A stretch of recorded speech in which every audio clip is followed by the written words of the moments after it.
it's Becky from Book Obsessed Becky, and I'm coming at you today with a library haul. It's a small library haul, and yeah, the weather here is crazy, so you might hear the wind chimes going outside and wind whipping and all that. There isn't much I can do about it. So I'm going to try to be quick with this. I haven't really gotten to look at the books too much because the day that I went to the library, it was on a Saturday, and they had all kinds of like kids programs or something going on, so there was a lot of screaming kids in there, which is great, like kids in the library, I kind of love it, but trying to read the backs of the books to see if it's something that sounds interesting, I didn't really get a chance to do that too well. So when I read through these with you, that's kind of going to be the first time I've really read through them to see what they're about. And one of these books I'm going to talk about is actually a blind date with the book. I've already opened it up, but I will show you the book anyways. Okay, so the first one I'm going to talk about is called The Burnout. And I've read a couple of her books in the past, Sophie Kinsella, or however you say her name, and I've enjoyed them. It says here on the front she can do anything, just not everything. So, sorry for the plastic sound, but it's a library book, it happens. So the inside says, Sasha had it. She cannot bring herself to respond to another urgent, but obviously not at all urgent email to participate in a corporate employee joyfulness program. She hasn't seen her friends in months. Sex seems like a lot of effort. Even cooking dinner takes far too much planning. Sasha has hit a wall. Armed with good intentions to drink kale smoothies, try yoga, and find peace, she heads to the seaside resort she loved as a child. But it's the off season, and the hotel is in dilapidated shambles, and she has to share the beach with the resort's only occupant, a grumpy guy named Finn, who seems as stressed as Sasha. How can she commune with nature when he's hitting on her favorite rock? Not hitting, that would be kind of weird. When he's sitting on her favorite rock, watching her. Nor can they agree on how best to alleviate their burnout. Sasha manifesting wild swimming, Finn drinking whiskey, getting pizza delivered to the beach. When curious messages seemingly addressed to Sasha and Finn begin to appear in the sand, the two are forced to talk about everything.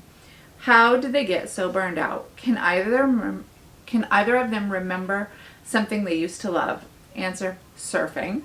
And the question they try and fail to ignore, what does the energy between them, flaring even in the face of their bone-deep exhaustion, signify? So my guess is it's going to be a cute rom-com kind of thing. I'm guessing that Sasha and Finn are going to become an item.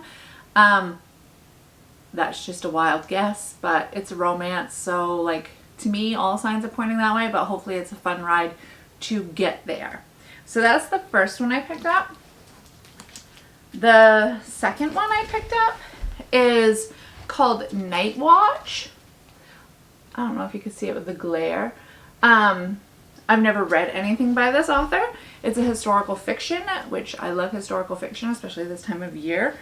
So I'm excited to read this one. It says it's the winner of a Pulitzer Prize.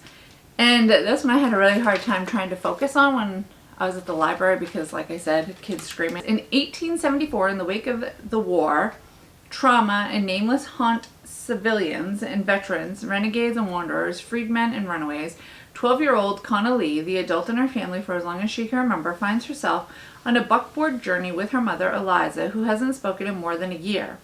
They arrive at the lunatic asylum in West Virginia. And that right there, seeing lunatic asylum, that was really the only word I could focus on when I was trying to get like an understanding of what the book was about. Sold me. Just because like my, I don't know, little psychology obsessed brain was like, ooh yeah, I want to read about that. So that's why I picked this one up. Anyways, they arrive at the lunatic asylum in West Virginia, delivered to the hospital's entrance by a war veteran who has forced himself into their world. They're far from a family, a beloved neighbor, and the mountain home they knew. They try to reclaim their lives. But with the omnipresent, I can't say this word, Vagaries, I can't say this word. But with the war and race rise to the surface as we learn their story, Their flight to the highest mountain ridges of Western Virginia, the disappearance of Connolly's father, who left for the war and never returned. Meanwhile, in the asylum, they begin to find a new path. Connolly pretends to be her mother's maid. Eliza responds slowly to treatment. They get swept up in the life of the facility. The mysterious man they call the Night Watch, the orphan child called Weed, the fearsome woman who runs the kitchen, the remarkable doctor at the head of the institution. It's epic and enthralling, meticulously crafted, third in a trilogy of war novels. Oh crap. See, I should have read the whole thing at the library. I don't want to jump into this book at the end of a series or in the middle of a series. Crap. Well, there. Has anybody read this? Can anybody tell me anything about it? Like, probably I ought to do some research. Can I jump in when it's third in a series? Or is it going to mess up? Like, mess me up on not knowing what's going on, if that makes sense. Epic, enthralling, meticulously crafted, third in a trilogy. Oh well, that was the second one I picked up, which is kind of a stinker now. And then the third one I picked up was wrapped up in black paper. It had a pink bow tied around it. It included a bookmark and a tea. And I am a tea drinker. This one's the Christmas Eve tea by Stash Tea brand. And I'm going to read you the only thing that I saw. And this is exactly why I picked it up, because obviously I know nothing about it. It is, the first rain I called was misty, fine, billowing down the slate east of the Gistwold. That's all I got. I know nothing about it. I will tell you it's book one in a fantasy series, so I'm excited about that. But I was getting like witchy vibes out of it, so that's why I picked it up. And I'm hoping it's going to be really good. I've never read this author. And it's called Dark Water Daughter. So it's like a pirating fantasy series, I guess. And it's paperback, so that's exciting. But yeah, that's my little library haul.